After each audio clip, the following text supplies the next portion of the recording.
It's Nikki. Welcome to a brand new week. I've got another lovely, juicy five-parter for you this week. Thanks so much for joining last week. I really loved hearing about your September plans, and I'm looking forward to some sessions with lots of you. So, this week it's really about going into detail. Because the first week back energy will have given you that. It might have given you that adrenaline rush, and that sense of new beginnings would have been enough to get you through. And now is time for the hard work. Now is time for actually doing the stuff that you need to do. And that in itself can be quite overwhelming. Like, where do I start? Where do I go next? What is this all about? So in today's session, I want to show you how you can make this more manageable for yourself. So last night, I got into Grand Designs again, which is an autumn-winter treat. And the children went to bed and we sat on the sofa and we watched this house being made. And this house was enormous. It was absolutely huge. It's the South Manchester one. If you're interested and if you're equally a fan, you can find it on 4OD. But basically this couple wanted to make this enormous 3-floor, curvy, gorgeous, sumptuous house. And it was incredible, the result. Spoiler alert, it actually got made in the end, despite them paying £250,000 in to their builders, which I'm not quite sure they got back. But anyway, watch the episode. And as I was looking at this, I was really realising the enormity of all the different components that go into creating that house. So I was looking at what they were going to build with. So the bricks, there was a part where they went to the factory and you could see the steels being made. You could see the glass, you could see the concrete that was going to create the driveway. You could see the different kind of materials that were going to be in their textures, in their interiors.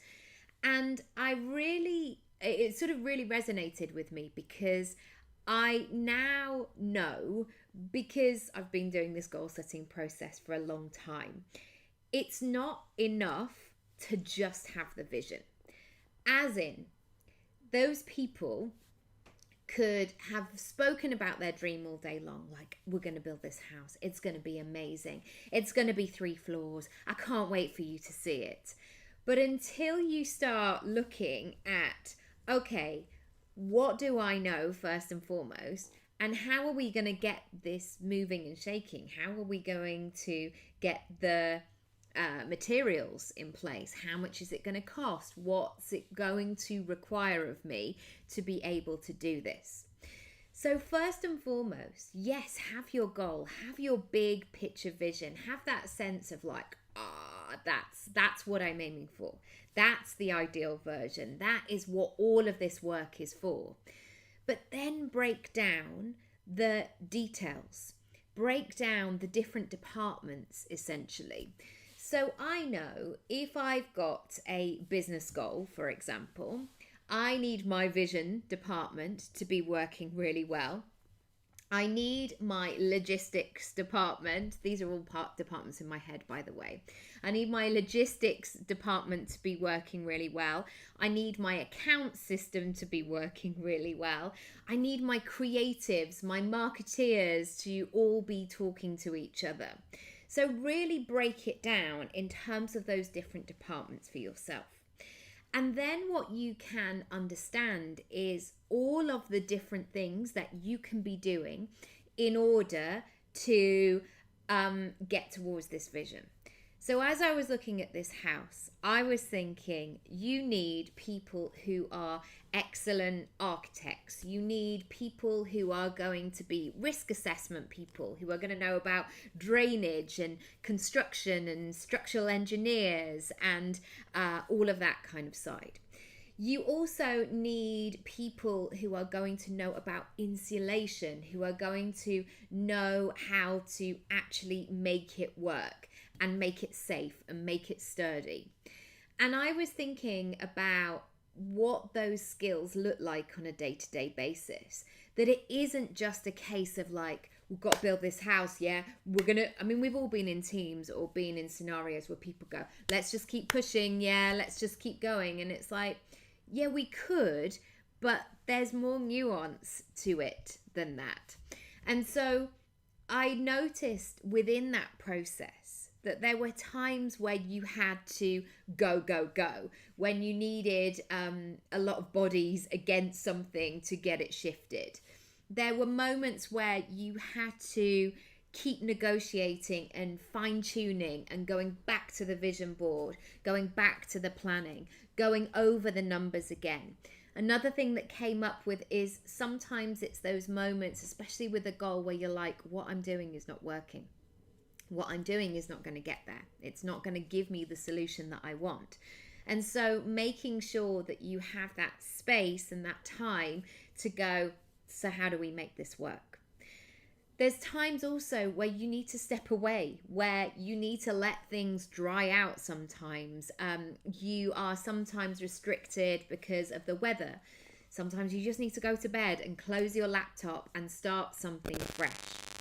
And so I want you to think about your goals and where you're going next. And firstly, about that big vision, about that place where you want to get to, whether it's this month, this year, this next 6 months, whatever that looks like. Then look at the different departments of you that need to be in place in order to make it happen. Another thing that is a real consideration, which I missed out on before, is if I'm feeling good, I'm more likely to do good. So when I'm going for a big goal, I'm always looking at my health as well. How can I up my exercise? How can I sleep better? How can I be more organized so I'm not feeling stressed? How can I really take care of myself in that process? And finally, looking at different ways to get the same result in perhaps a different way. So maybe you are somebody who says, right, I've just got to get my bum on my seat and sit at my computer for 10 hours. That will get me there. Maybe it's going to require something different from you. Maybe you're going to have to look at things in a different way. Maybe you could shortcut that process by asking somebody who knows the answer to what it is that you want to do and buying their support, whatever it might be. If I can be that support for you, I would love to help you. You can go to my Work With Me page and find out more and know that what you want to do is completely and utterly possible, but it's going to be a machine. Even if it's a tiny machine, it's going to have different processes all moving at the same time. It's going to require your focus in a different way. There is that phrase, what's got you here won't necessarily get you there. But I know that you have a lot of things in place that you know work for you, that really support your process. But maybe it's time to try something new as well. Maybe it's time to mix something up, add something else into the mix and see what happens next. I will leave all the details down below. As always, sending lots of love. I'll see you tomorrow.